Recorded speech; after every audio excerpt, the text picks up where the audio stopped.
I launched a course and got exactly one paid student. One. And a few months later, I relaunched that same course and it sold out. Welcome to Course Creation for Solopreneurs. I'm Dr. Curtis Satterfield, and I've spent 17 years as an educator and course designer helping thousands of students learn new skills.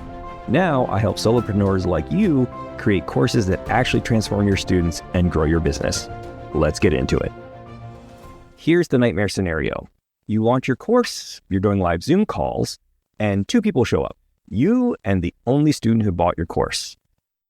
They know this isn't exactly a packed house. It's awkward for you, it's awkward for them, and now they're wondering if they made a mistake signing up. That's the real problem with low enrollment on a live course. It's not just about the money you didn't make, it's the feeling in the room. So how do you avoid that? One thing you can do is cap your enrollment before you ever launch. Fix it at 5 or 10 seats. You don't advertise the exact number. Just say it's a small group experience. Now you've done two things. First, you've made it easier to fill. Selling 5 spots is a lot less daunting than selling 50. Second, you've given yourself honest scarcity to use in your marketing. When you've sold 3 of 5 seats, you can legitimately say, only 2 spots left, because it's true. Now, the key word here is legitimately. Do not start pushing only 1 seat left if you've got 8 spots open. That's the kind of thing that destroys trust and follows you around.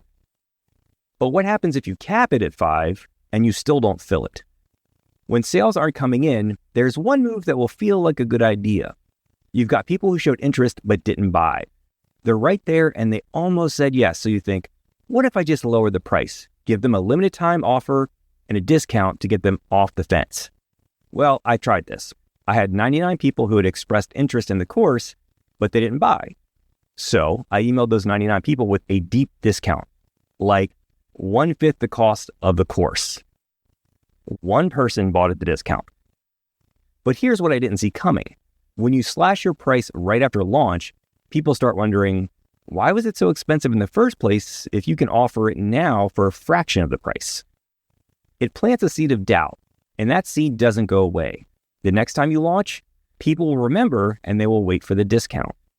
Or worse, they don't trust your pricing at all and go looking for someone else more trustworthy. So skip the panic discount. There is a better way to fill those seats. So I had 1 paid student and 1 discounted student, and I still needed more people in the room. And I just learned the hard way that slashing prices wasn't the answer.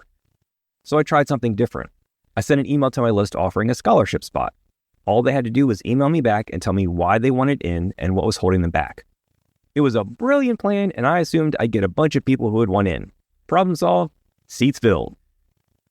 Except only one person responded. Now that person turned out to be one of my best students, engaged, asked great questions, did the work, and I'm so glad she got in. But it wasn't the resounding success I'd hoped for. I still needed more people. So I reached out to some of my clients and asked if they wanted to join. I also asked if they knew anyone who might benefit. Between the scholarship and the personal invites, I ended up with 6 people in that first cohort. 6 students, 1 paid full price, 1 paid the discounted rate, the rest got in free. I lost money on this course. So why did I even run it? Because I asked everyone who got in for free for one thing in return, an honest review. And they delivered. Real testimonials from real people who went through the course and got results. Their words, their experience, their proof that what I was teaching actually worked. But that's not all I walked away with. I also had all the content created, done and recorded for the next time.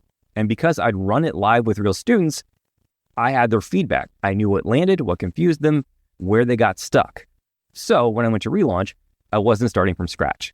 I was refining something that already existed. The second launch took less time to prepare. The content was better, and I had social proof that I didn't have before.